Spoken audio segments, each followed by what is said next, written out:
We'll start with identifying your customer. Who is your customer? And you have to be very specific.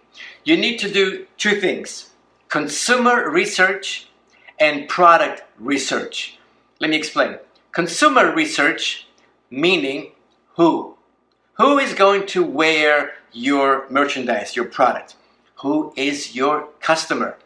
What is their financial status and income and social status? Do they shop at Walmart or do they shop at Rodeo Drive in Beverly Hills, right? Do they go to dinner at McDonald's or some fancy, expensive five-star restaurant? Do they care about designer labels or they couldn't care less about designer labels? What is their age range?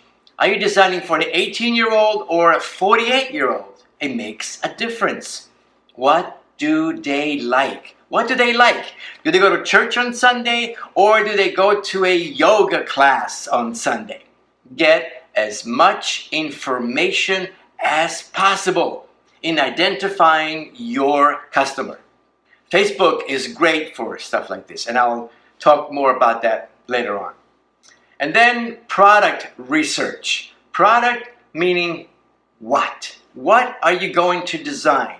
What are you making? Menswear, women's wear, children's, bridal.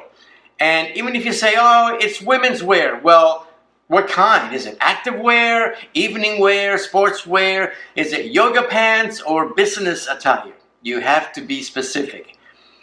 Even if it's a simple t-shirt, depending on who is going to wear it, what colors, what sizes, what styles will you be making?